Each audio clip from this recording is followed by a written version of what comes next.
Hello, darling, and welcome back to another episode of Aligned Attraction.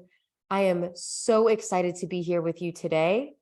If you haven't been listening for a long time, I'm Lee Noto, master intimacy coach, psychedelic therapist, and co-founder of Aligned Attraction. And I am joined today by none other than my beloved himself, Ani. You want to introduce yourself real quick, babe? What's up? I'll let you do the introducing as usual.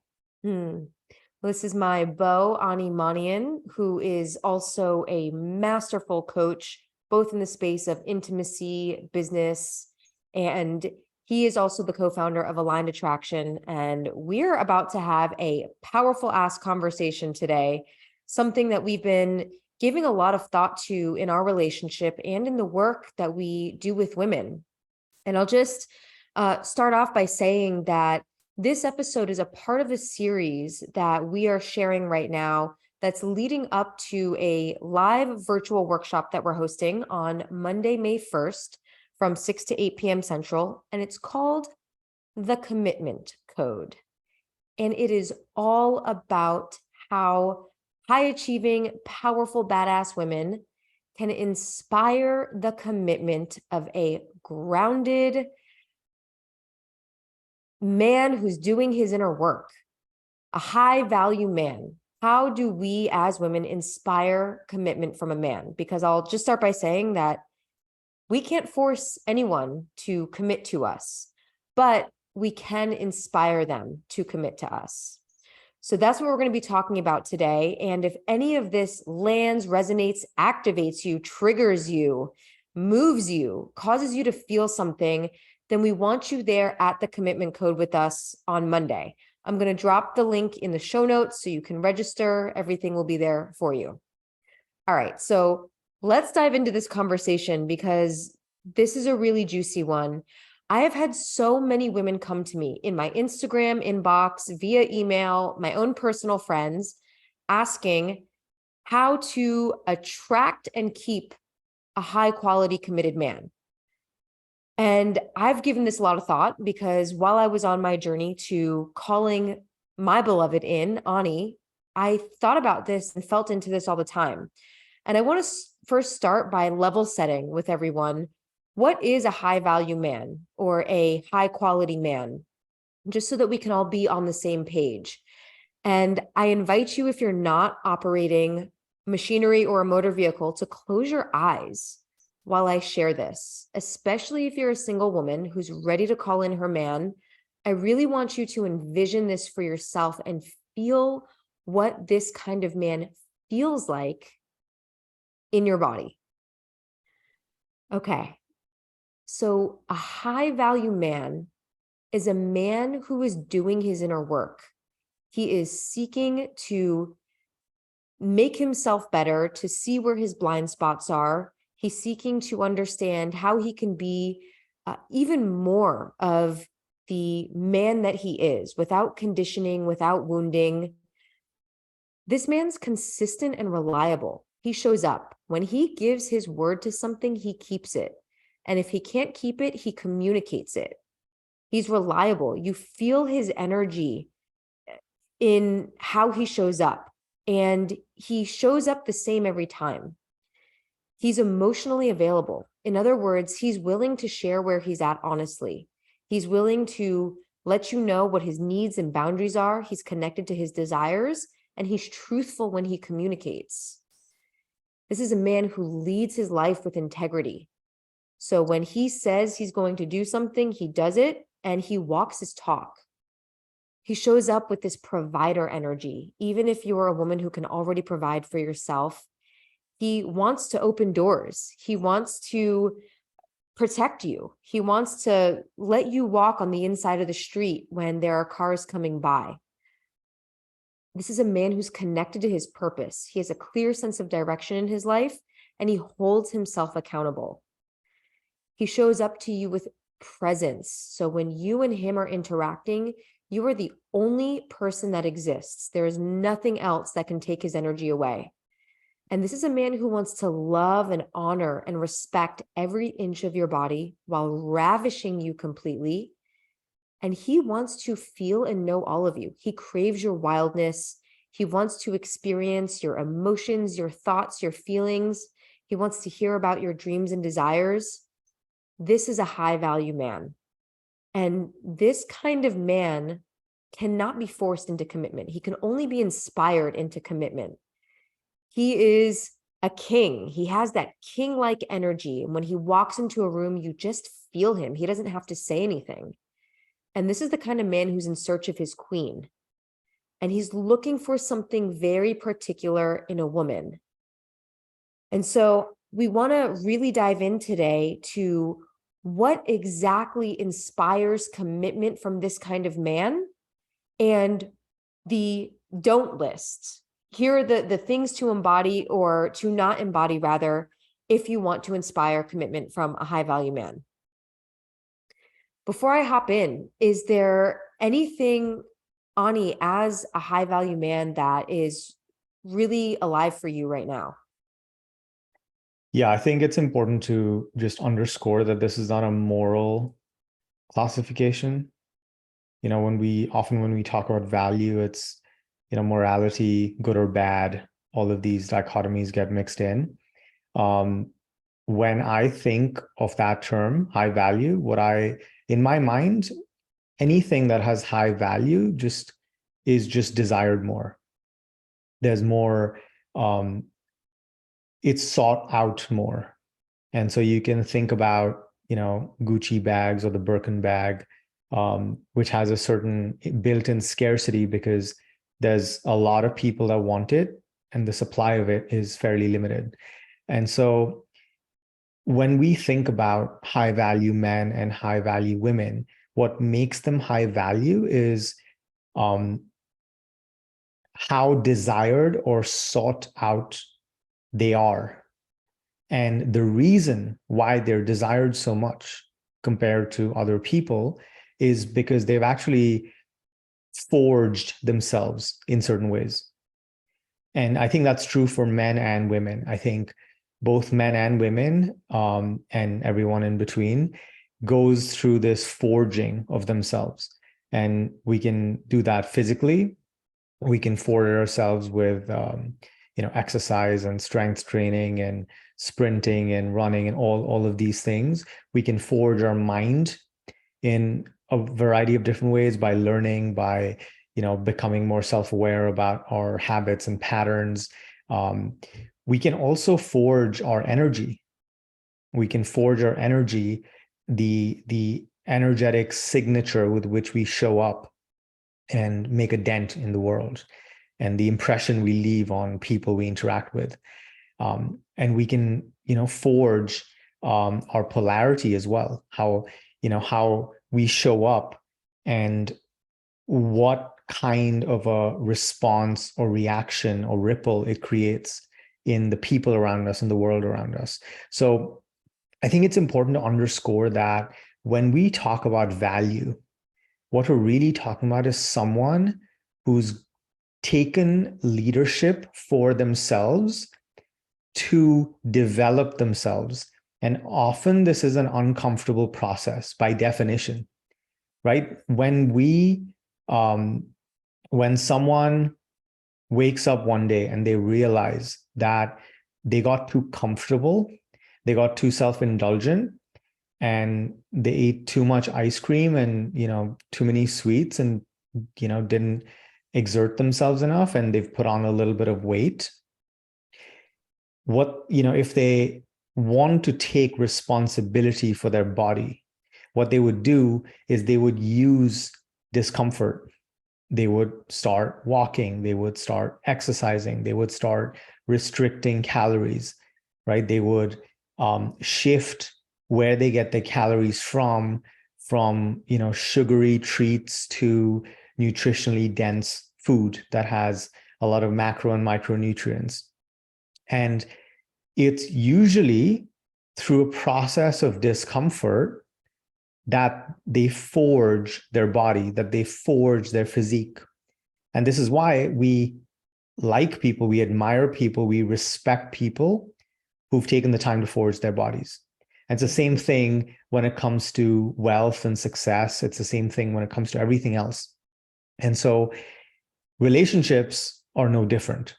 And I think there's a forging process that men and women can go through to increase their value. And this looks different for men and women. And, we're going to trigger a lot of people today, hopefully. That is my intention, at least. And what's happening in society is that society as a whole is becoming very impotent. Society is getting very diluted, and the range that is present in society is really shrinking. So when there's a lot of range, there's a lot of polarity. There's the quintessential masculine polarity, which, I'd love for you to define in a minute, and the quintessential feminine polarity, right? And everything in the universe operates on the principle of polarity. And so when this polarity in terms of the spectrum in society shrinks, everyone becomes sort of diluted and basically the same. And typically when that happens, people just aren't turned on. People just aren't alive. People just are like kind of blah, meh. Everything is kind of weak and impotent. And really what we're talking about here is how to increase your potency, how to become so potent that you become magnetic, how to become so potent that you become desirable. You become an object of desire, not because you're an object or something to be possessed, but because we all inherently have this capacity to be attractive. And we owe it to ourselves to cultivate that capacity as much as we can. And so this is going to be a little bit like a gym session for the emotional, the relational, the energetic aspects of the self that really make one magnetic, that really make one desirable, that really make one high value. Beautiful. Thank you for all of that. And I think it's also worth saying that when we say high value, we're not referring to inherent worthiness as a human. We know that every human is inherently worthy, whether or not they're on a seeking personal development path, conventionally speaking, or not. I will second what Ani said in that we're referring to people who are actively forging themselves for the purposes of their own evolution. And by virtue of that, that makes these people desirable. When someone is glowing and radiating, be it physically, emotionally, or otherwise, everyone wants to know who that person is and what they're drinking. So that's what we're referring to when we talk about high value man or high value woman. Awesome. Okay. So let's dive into this because we have a really, really simple way to illustrate what inspires the commitment of a high value man. And I'm going to talk about this in terms of the qualities that women embody. Because if you're listening to this, you are likely a woman, or you likely identify as a woman. And I often get asked, how do I show up in the world to attract these kinds of men? And I'll first start by saying, you don't have to be anybody you're not.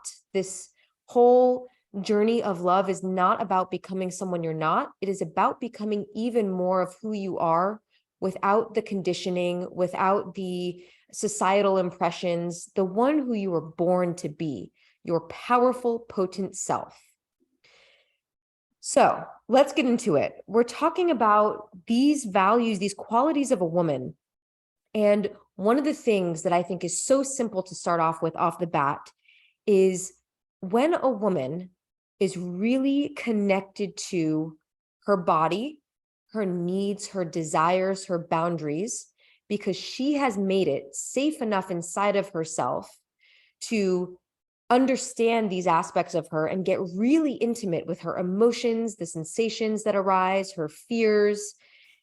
And she's able to communicate this part of her experience clearly. This really inspires high value men to want to interact with her because they know where they stand with her. They know that she is a woman who can be trusted because she's going to speak up for her needs. She's going to share her values. She's going to really express her desires, and she's going to make clear her boundaries. And when we're around people like that, we just know we can trust them. There's no guessing, there's no trying to manage them and their emotions. And so this is one of the core embodiments that really attract high quality, high value men. The thing to underscore here is that for a high value man, that just feels safe. There's a predictability and there's a trust in a woman who really knows herself, who's really in touch with herself, who's in touch with her needs, her desires, her boundaries, and there's no guesswork required. And, you know, in our relationship, I think by far, one of my favorite things about you is how connected you are to your body, to your emotions.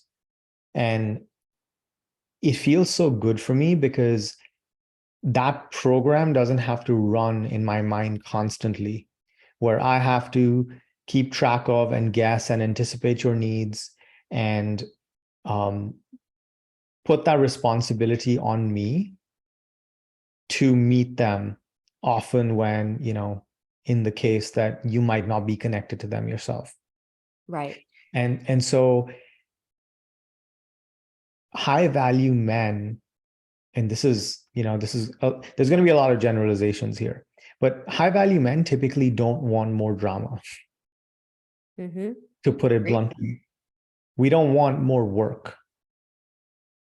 That said, it's not that we're unwilling to do the work, but there are different categories of work. Mm-hmm. And in our relationship, we've done a tremendous amount of work. Mm-hmm. But in terms of taking on drama, that feels like a completely different category. Right. And I think high value men have very low tolerance for that. Mm-hmm. Yeah, I agree with you there. And it's the differentiation between the work that has no end in sight because the patterns keep playing out over and over and over again and people aren't learning. And it's patterns playing out unconsciously versus the work where we can be playing a pattern out, but we're willing to come to the table and address it and acknowledge it and take responsibility for it and share what we're going to do differently next time. Beautiful. So opposite of that is here's what would repel a high value man if somebody were embodying this quality. And I will just self disclose that I've been here many times. I really had to learn my way through this process, but it's the quality of expecting him to read your mind and then getting resentful when he can't read your mind. And Ani, very early on in our relationship, taught me this term called covert contracts. It's when we make an agreement with ourselves without explicitly making clear to our partner what the expectation is and how they can fulfill that expectation.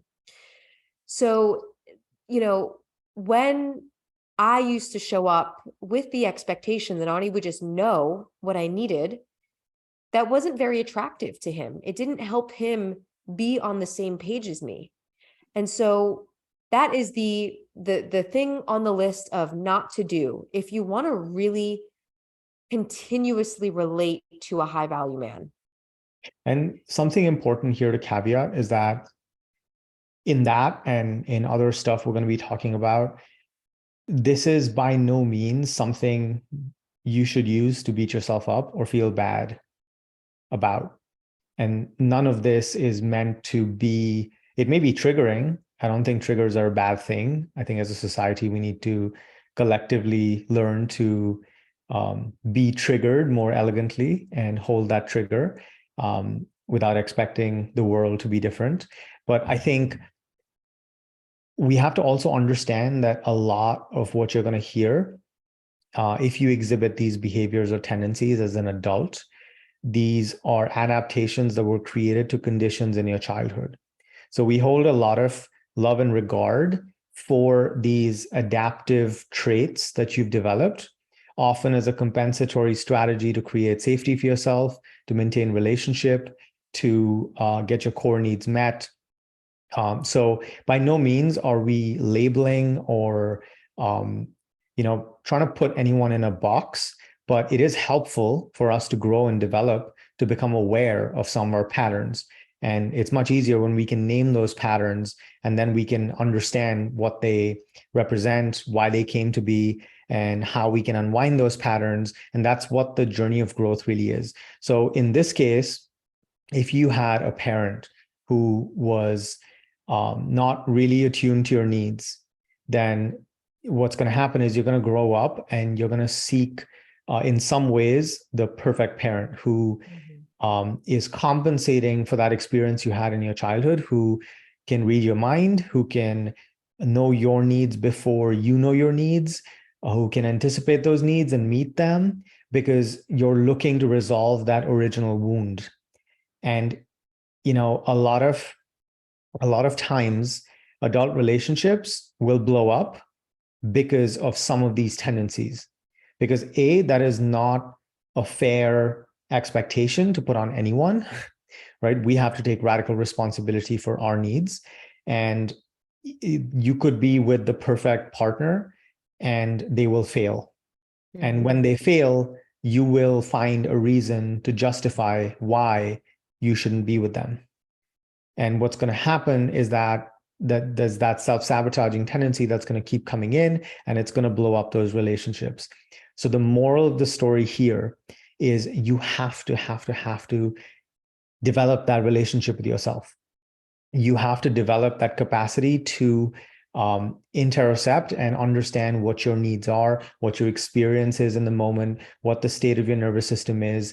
If you're, agitated, if you're in some sort of a trauma response, if you need space, if you need connection, and, even in a normal situation, just be more connected to yourself, be more connected to your needs, to your fears, to your desires, to your boundaries, and take radical responsibility for them. And part of that is radical responsibility to meet them yourself, right? We are responsible for our needs. We can make requests for our wants of others. But you, Lee, aren't responsible for my core needs. And vice versa. Right. But I can share a request, I can share a want, I can share a desire. And if we're in an exchange where you're doing something or saying something that doesn't feel good for me, I can state a boundary. And if that boundary isn't honored, then I can leave, right? Or I can reiterate the boundary. But what I can't do, what I shouldn't do, what's not healthy, what's very dysfunctional is making you responsible for my needs, or trying to control you when I'm trying to get my needs met. Right. As a very indirect way to do so. Yep. Aho. Okay. So let's talk about the second quality now. And thank you so much for that perspective. The second quality that really, really inspires the commitment of a high value man is when he is greeted by a woman who is what we call an open-hearted leader. And I want to really talk about what open-hearted leadership looks like so that this is not just a concept. There is a particular way that the masculine embodies leadership and that the feminine embodies leadership. And when we talk about masculine and feminine energy, I'm not referring to gender identification. We all have these two energies that flow through us. You may have heard them referred to as yin and yang energy. So the masculine form of leadership is more directive. It is the one who says, okay, we're going to be in a meeting at this time on this day. Here's the agenda. Here's what you're responsible for. Here's the time that we're going to end. There is a very clear, concise directive. It's the A to B linear direct path. And often masculine leadership is the leadership of command. Somebody with a lot of masculine energy can give a command or a directive, and the people following this person will know exactly what needs to happen and by when done well, of course. The feminine form of leadership is leading through inspiration. So when someone is really deeply in their feminine and they are leading, it might look something like this.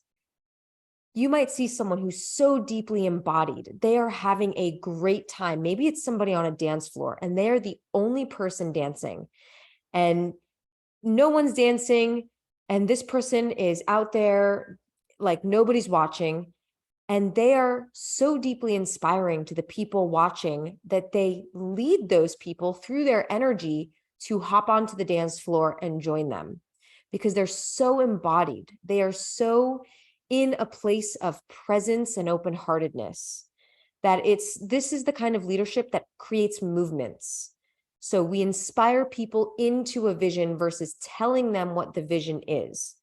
Now, when a woman shows up in this way, in this sort of open-hearted leadership in relationship, this might be me in the morning saying, babe, I'm going to go down and be in my devotional practice. And I go down and meditate. And Ani feels so inspired that he's like, you know what? I want to do a practice too. I see that every time she comes back from this meditation, she's just in this completely different place. She greets me with a hug and a kiss. She throws her arms around me and she's like, baby, I love you. I'm so grateful for you. Can I share another example, which, has meant so much to me in times where I've been really just pedal to the metal, Yeah. going for it with work. And when that happens, I tend to get a little serious and I tend to lose a little bit of that energy of play. And I get very intense, not a Scorpio at all. But there have been so many times when, you'll put on a song and you'll just start dancing and you'll take my hand and you'll invite me into that experience. Mm-hmm. And, moments like those are so precious. They're so beautiful. And it's a very different kind of leadership. It's leadership nonetheless, but it's leadership that's very, as we call it, open-hearted, that's very embodied, that's very so deeply present, that's so nourishing. And in that moment, I forget all of the stuff that I'm, getting all so serious about. And I fall into that space with you. Mm-hmm. So there is something extremely precious about that. And that kind of leadership is just as valuable as the traditional masculine leadership, right? The setting of goals, setting a clear direction, or even accumulating resources, which is a masculine quality, right? Making money, building a net worth, building a beautiful home, just collecting resources to protect and safeguard and nourish a family unit. And that's just as beautiful, but it's different. And, again, we're going to keep hammering this. One of the biggest causes for the state of society right now is the lack of differentiation. When everything becomes too same, as they say in Thailand, and not different enough, everything gets diluted, everything gets impotent, and everything suffers. Mm-hmm. So what we need is a sufficient level of sameness and a sufficient level of differentiation. Mm-hmm. And what we're talking about here is that the same quality, leadership, but this is embodied and exemplified very differently in the masculine way and in the feminine way. Again, not a gender thing. Women can accumulate resources and men can lead in an open-hearted way, ideally. And everything we're doing in the Aligned Attraction program is helping women develop the range and choice. And I know we'll get to that in a second, but we all want the capacity for all of it.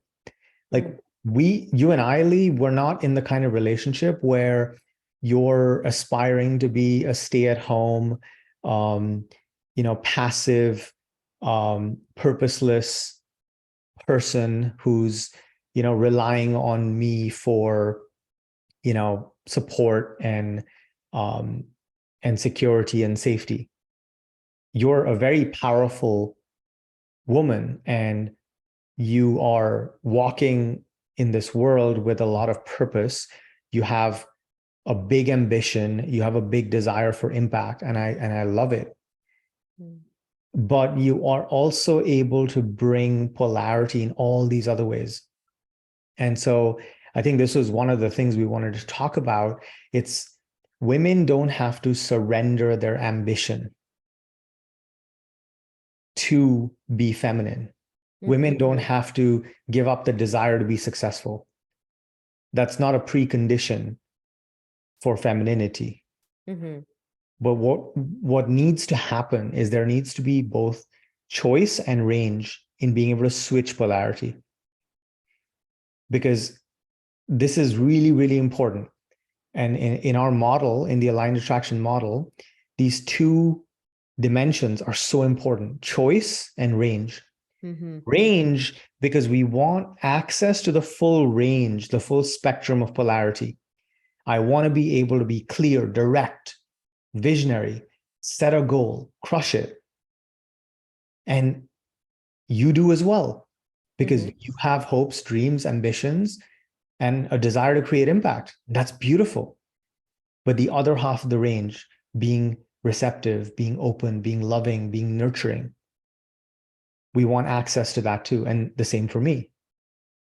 Because if I was only, driving hard towards a goal, and I didn't have the emotional intelligence, the openness, the open-heartedness, the nurturing aspect of me, you wouldn't want to be in a relationship with me for very long, because it would be incomplete. So we want, first of all, range. Second, we want to cultivate the ability to have choice in where to embody from that range.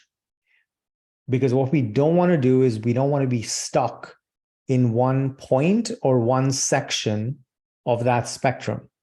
Right. So quintessentially, it's the dad who's hard hitting at work, and then he comes home and he's hard hitting with the kids, right? Or with his wife. And it shows up as emotional abuse, maybe even physical abuse. It may show up in a variety of different ways, but he's cold, he's hard, he's unempathetic, he's not nurturing, he is demanding, he's critical.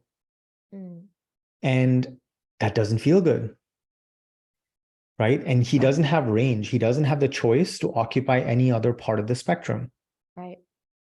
So the two most important dimensions here are choice and range. Yes. It's not that we want men to be a certain way or women to be a certain way. In fact, what we're really talking about is that both men and women cultivating the choice and the range to operate anywhere on the spectrum. And when they do that, they're not operating from their default programming, from autopilot, from the conditioning that tells them that this is who you are, this is how you have to be. Beautiful. So to your point, babe, the opposite of this sort of open-hearted leader.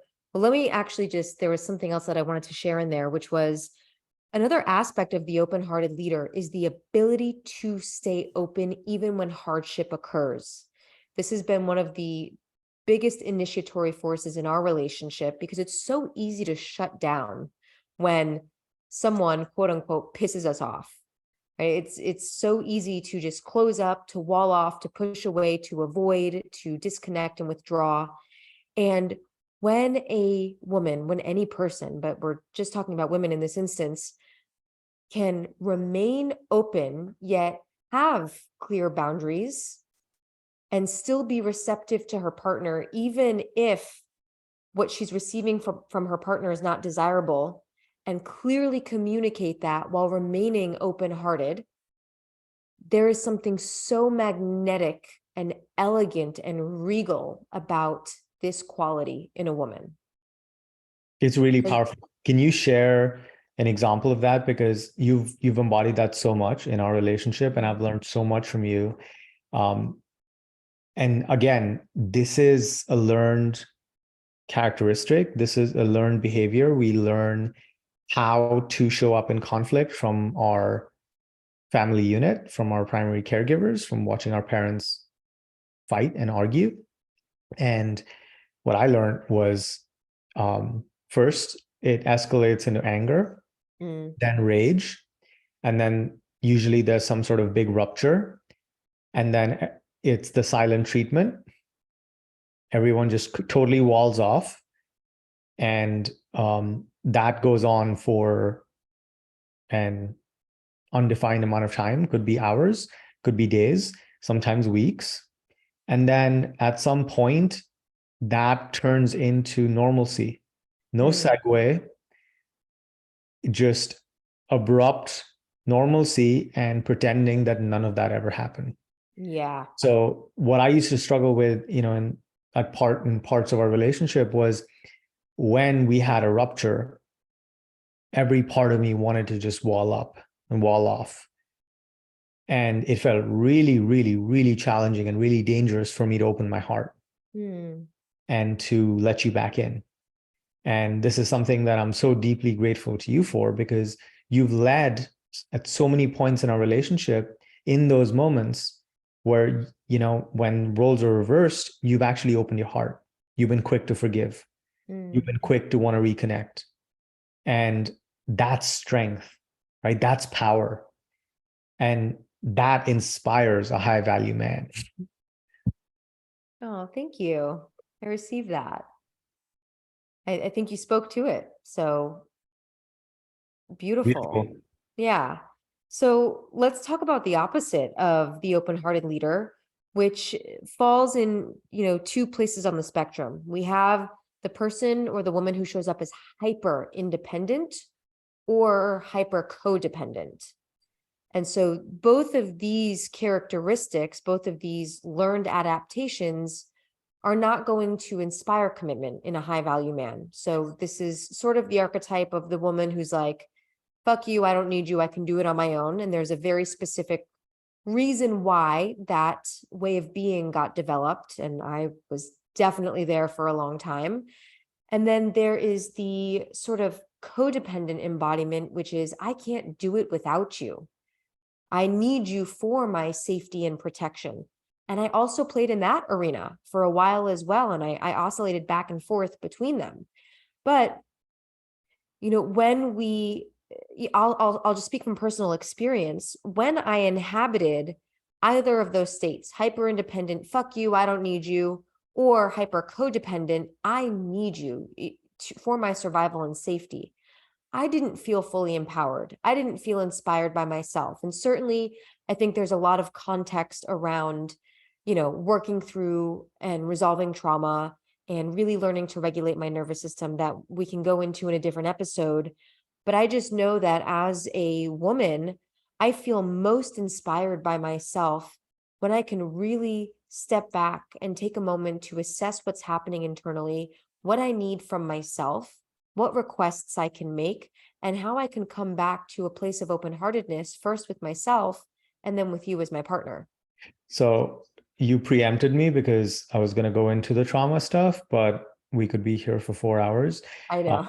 Maybe we'll cover some of that in TCC, the commitment code workshop. But let me say two things. One, this hyper independence, a lot of women have that, a lot of men have that too. I had that for sure. I think you've had that too in your past. Typically, what this comes down to is a fundamental lack of safety with intimacy. At some point, typically growing up, when intimacy wasn't safe, when love hurt, some of us have had that experience with our family of origin. What we learn is to protect ourselves, we have to be walled off, or we need to put some distance between us. So a lot of these things are what I like to call distance regulators, the ways in which we are regulating safety by increasing distance or by putting up a wall so that, if we're not too close, then you can't hurt me. So if you're a woman who, I'm assuming you're a woman if you're listening to this, but if you're a man, this will equally apply to you. But if you're listening to this and you're becoming aware of some hyper independent tendencies, you have to first understand that that is an adaptation to lack of safety. And your work is going to be learning to feel safe with intimacy. And you have to practice intimacy with someone you feel safe with. And the other thing that we should really underscore, I know we're underscoring a lot of things, but these are very nuanced topics, these are very nuanced subjects, and we cannot just overgeneralize or make these blanket statements, and these terms are loaded for people. So we're not saying that the way to get into the partnership of your dreams is you do your work solo and become really high value, while your future partner is out there doing their work solo to become really high value. And then you, as two extremely high value people, you meet and you live happily ever after, riding off on the horse into the sunset. That is not how reality works. This is how it actually works. You're doing your work. You're not perfect. You're still fucking up all over the place. It's okay. There's no expectation for you to be perfect. You can be deeply flawed. It's okay. We are too, still. And your future partner, same thing. And you come together as inherently worthy, inherently valuable, perfectly imperfect beings who choose to do the work with each other. And then together, you become extremely high value. You have to get this. For you to reach your potential in terms of who you can be on this planet, in this life, you have to be in relationship. It is only a relationship that will unlock you to that extent. You cannot do this alone. And that's been our experience too. And I just want to break all those delusions, because I used to believe this myself. I thought if I did my work enough, then I would meet the woman who's done all her work and she is free of any issues and wounding, and we'll be happy, live happily ever after. It's delusional. And it doesn't work. So the journey is to not find the perfect partner. Mm-hmm. And I think this language of high value sort of is confusing, but it's also helpful. So I'm trying to be as nuanced as possible. What we're all looking for is someone to do this work with. Yes. And I personally want to be doing this for the rest of my life, because I don't want to stop growing and evolving and developing. Every day, I want to wake up and find a way to be better.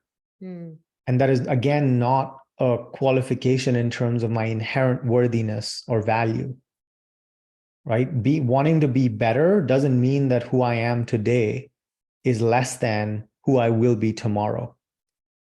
And like you beautifully put it, this is the journey of becoming more of who we are, who we're capable of being. Yes. Beautiful. Thank you for that, babe. Awesome. Okay, so let's get into the next set of qualities. Desire versus complaint. And I have learned so much on this journey as well. Let's talk about complaint for a second. It's never fun to receive someone's complaint. And typically underneath a complaint, there is a desire that exists, but that person who is complaining has just not connected deeply enough to the desire, and it's often easier to complain. And we are in a society that just complains all over the place, online, on someone's profile. It's just a lot of complaining and trash talking. But if we look at a complaint and we really dive down deep enough into it, there is an unfulfilled desire that exists within. So if I say to Ani, if I say to you, babe, you never take out the trash. I am so sick of this. I'm always the one that has to take out the trash. It gets smelly. It piles up. Like, you're lazy, right? There is a whole world of stuff in there. And underneath that complaint, I have a desire. I have a desire, maybe superficially for you to take out the trash, but really my desire is to feel supported, to feel like I'm in partnership, to feel like some of the household duties are being anticipated and we're operating as a team, that you've got my back and I've got yours. And if I were to say to you instead, babe, I would really love to feel like a team. And I'm so deeply desiring for us to find ways that we can support each other around the household. The first one is around some of the household chores, taking out the trash. I would really, really love if you could do that on Mondays and Thursdays when the trash gets collected. Is that something you could help me with? I would feel so supported if you were able to do that. Totally different experience in my body. Right. What is the difference in the experience in your body? When you lead with a complaint and an accusation, my wall goes up immediately. Mm-hmm. And there's a part of me that tunes out the rest of what you're saying. But there's also an immediate fuck you that arises. Yep. And there's a defensiveness that rises up. And yeah, it's not gonna go to a fruitful, functional place. Right. It doesn't inspire you to take the action that I want Doesn't you to take. We're not gonna end up in I've got your trash bag and you've got mine. Yeah. Right. So there's complaint and then there is desire. I think And desire is inherently sexy, yes. right? That because even when you were speaking the same thing as desire, you're talking about the trash, but it feels sexy, right? It feels inviting, it feels alluring. It's beautiful. And as a man, I think there's something about a woman who's extremely emotionally intelligent, aware, and is masterful with her emotions so that she can contain that energy that rises up in her, and instead of expressing in complaint can articulate with desire. I mean, that feels so good.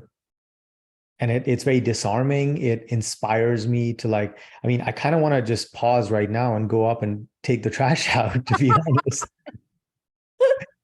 It is Thursday when we're recording this. That's so funny. Thank you for sharing that. And if you're listening, you might have felt a difference in your body too, between how you felt when I complained and when I shared a desire. And again, this is all about inspiring commitment, inspiring someone to really be in relationship with us. Okay, so let's get through these last few. We have now the difference between being walled off and being open. And we talked a little bit about this before, but when we are walled off, typically as a protective mechanism, there is sometimes a very right place and time for this. The Waldorf salad. Sorry, I couldn't resist. I'm so glad you didn't. The Waldorfs. Okay. Oh my God. All The right. So only thing we eat in our clinical practice. the Waldorfs. I can't with you. I can. The codependent fruit plate and meshed ice cream. Okay. I'll be here all day. Oh my God. Your face while you're saying this is just so stoic. I try. I love you. Extra dry. I love you so much. Okay, so we have walled off, and typically this arises out of a need to protect ourselves. We create these walls as a protective mechanism, and it's likely that we had to do that often and significantly in our childhood if that is a behavior and a nervous system state that we often inhabit as an adult. And when we really go on the journey of learning to regulate our nervous systems, asking for support in this area from professionals and trusted loved ones, we can really embody a state that allows us to remain open even in some of the most challenging situations. And that is what inspires commitment from a high value man. Anything you want to add to that? Well, emotional mastery is a different kind of currency, Mm, right? It's no less important than money. yeah. And I think we think about value in the world primarily through the lens of money. I think we forget how intoxicating, how valuable, and how exhilarating it is to be in the presence of someone who has a very, very high level of mastery over their emotional system Yeah. and who's really grounded in who they are, who's really comfortable in their own skin. Hmm. And that sort of thing is, I mean, it's worth trillions of dollars. And that inherently raises someone's value. Yeah. Because when we went to that stand-up comedy show a couple of weeks ago, and we were talking about stand-up comedians, we were talking about, performers in general. The Why do people, tens of thousands of people, show up to watch this performer on the stage? Well, it's because they're sub-communicating a level of value by virtue of being so comfortable that they have the undivided attention and the gaze of tens of thousands of people on them, and they're just performing, they're expressing, with authenticity, vulnerability, they're playing their music or telling their jokes. That's extremely, extremely attractive. And you don't need to be on stage with tens of thousands of people watching to show up the same way. Hmm. Right. And even if it's just you and someone else on a date or whatever situation at a dinner party, it's just as intoxicating. It's just as valuable. Aho. Agreed. Beautiful. So the last two go hand in hand here. And there's something that I learned early on in my work as an intimacy coach about what helps men to uh, really be inspired by a woman. And it's a woman who can allow him to feel like he's winning. And there are a lot of ways that that can be interpreted. But what I mean by that is when a woman is so clear about her needs, boundaries, desires, when she's connected to her emotions, when she's connected to her body, and she can make clear requests and she can state her desires, it's so much easier for her man to be like, absolutely, babe, I can do that for you. You want me to take out the trash? I would love to do that for you. And he takes out the trash and she's like, babe, oh, thank you so much. That was so helpful. I was cooking and, doing this thing over here. That was just such a huge help. Now he feels like he's winning with her. And we can do this for each other in relationship. This is not just woman to man, but when we are so deeply attuned to our internal landscape such that we can invite someone else into that landscape through language, through our gaze, through body language, and they can know where we're at, but through our clear communication. And we can say, hey, I would love for you to be with me here. I'd love to make a request for this. And then they can do that if they have the capacity to. And then they receive our joy and our gratitude on the other end of that. They feel like they're winning. And high value men, men who are doing the inner work, men who are constantly forging themselves, love to feel that way. Any human loves to feel that way.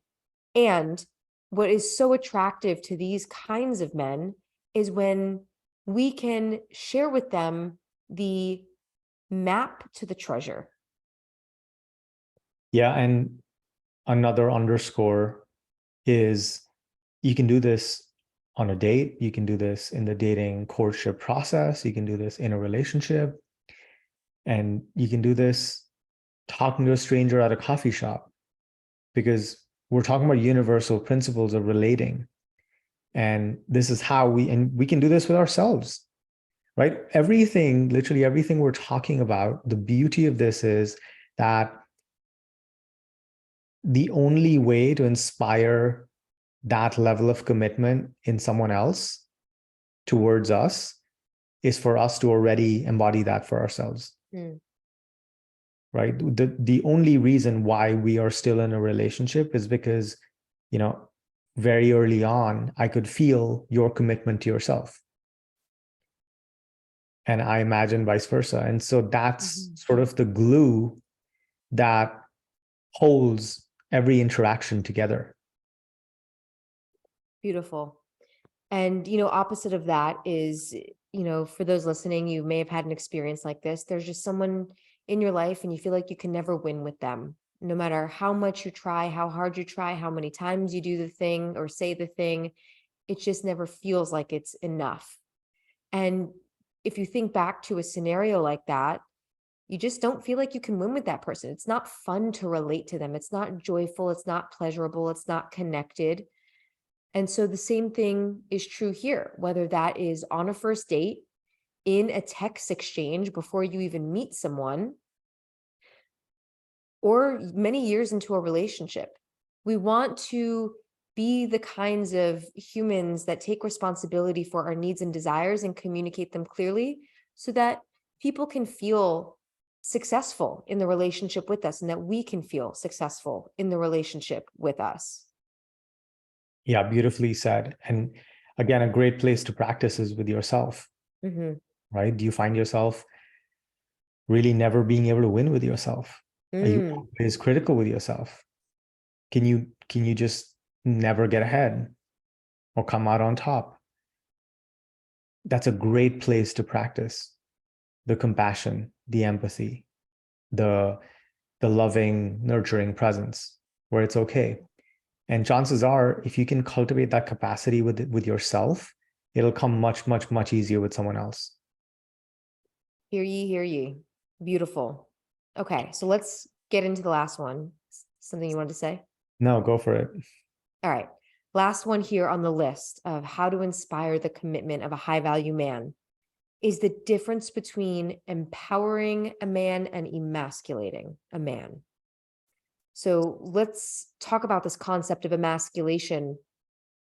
First of all, it's important to know that we can emasculate ourselves, even as women, right? Like I said earlier, we all have masculine and feminine energy, yin and yang energy flowing through us. When we tear ourselves down through aggression, through criticism, through constant nitpicking, we are emasculating ourselves. We are removing the ability for ourselves to respond, right? There is a forward movement to the masculine that wants to respond and solve a problem, answer a question. When we remove our own ability to do that because we are constantly cutting ourselves down, we are emasculating ourselves. And, I'd go so far as to say castrating ourselves. This is energetic and emotional castration. And so we can also do this in relationship to other people, right? If Ani and I were to be in a scenario and he could never win with me and I'm just constantly complaining to him and telling him how what he does is never good enough, I am cutting him down without providing him a pathway into my heart for how he can, be in support of my desires and needs.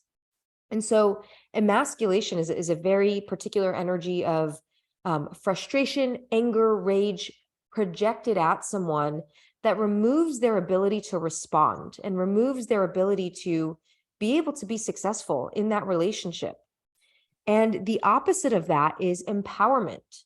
So even in situations where Ani and I experience conflict, there is a way that I can show up where I can empower him to understand what my needs are, or I can empower him, even in his own endeavors, I can empower him.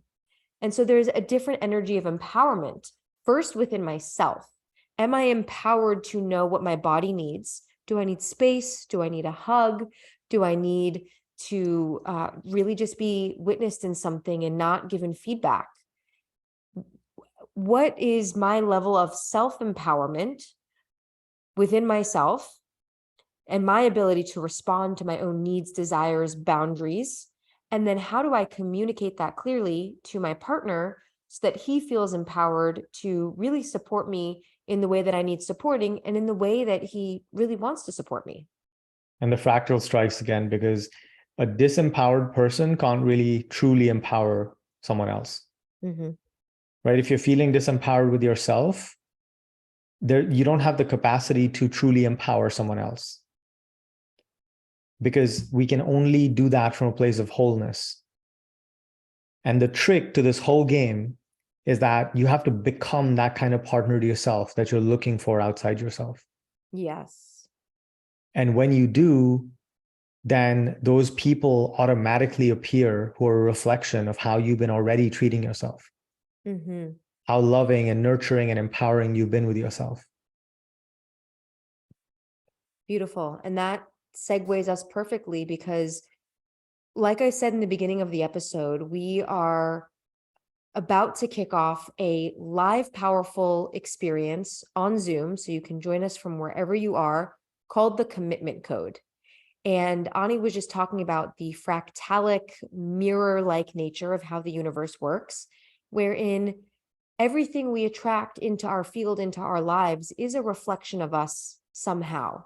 So when we show up in deep devotion to ourselves and we commit to ourselves, we start to naturally attract people who want to commit to us and who are committed to themselves.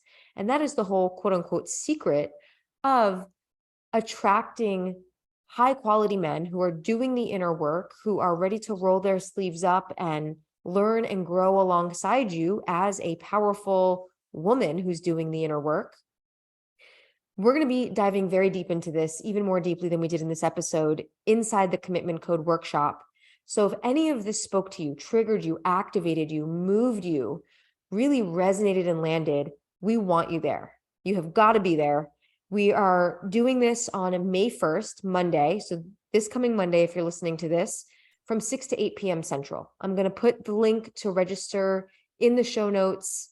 I can't say enough about how profound this experience will be. We've got a number of really badass women already registered, and it is all about the art of self-commitment to naturally attract men who are ready to commit, ready to be in relationship, and are already doing the inner work.